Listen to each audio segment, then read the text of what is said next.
प्रतिशत में वोट किया है और सबसे बड़ा मुद्दा क्या रहा है, पहले आपको वो बताते हैं और फिर ये चर्चा हो जाएगी शुरू विजय चौक से न्यूज़ 18 इंडिया पर।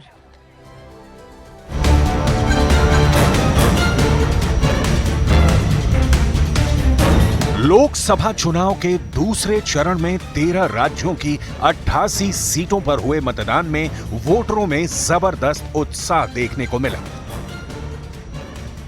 केरल से जम्मू कश्मीर तक, राजस्थान से मणिपुर तक और यूपी से महाराष्ट्र तक सुबह से ही लंबी कतार में वोटर अपनी बारी का इंतजार करता दिखा। 13 में 12 राज्यों में मतदान शांतिपूर्ण तरीके से हुआ, लेकिन बंगाल में इस बार भी बवाल हुआ। बंगाल के बालूर घाट इलाके में जबरदस्त हंगामा हुआ।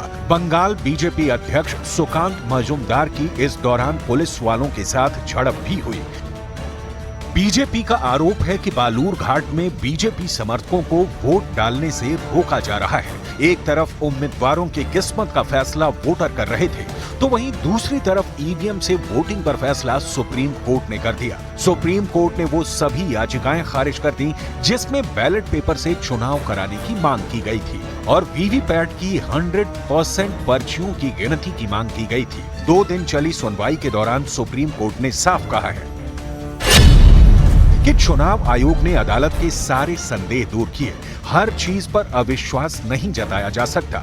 संदेह के आधार पर ही आदेश नहीं जारी कर सकते। संवैधानिक संस्था के कामकाज को कंट्रोल नहीं कर सकते। लेकिन इस दौरान कोर्ट ने ये बात भी कही कि सिंबल लोडिंग यूनिट को 45 दिन तक सील रहने दिया जाए और अगर किसी उम्मीदवार को ईवीएम में गड़बड़ी का संदेह होता है और वो वेरिफिकेशन की मांग करता है तो सारा खर्च उसे खुद ही उठाना पड़ेगा। इस दौरान अगर वाकई ईवीएम में छेड़छाड़ पाई जाती है तो सारा खर्चा वेरिफिकेशन की मांग करने वाले उम्मीदवार को वापस किया जाएगा। उम्मीदवार इस वेरिफिकेशन की मांग नतीजों की घोषणा के 7 दिन के भीतर लिखित रूप में कर सकते हैं। सुप्रीम कोर्ट के फैसले के बाद पीएम मोदी ने भी अपने अंदाज में निशाना साधा। देश के लोकतंत्र की ताकत देखिए, बाबा साहब आम्बेडकर के संविधान की ताकत देखिए। आज सुप्रीम कोर्ट ने अभी 1-2 घंटे पहले ही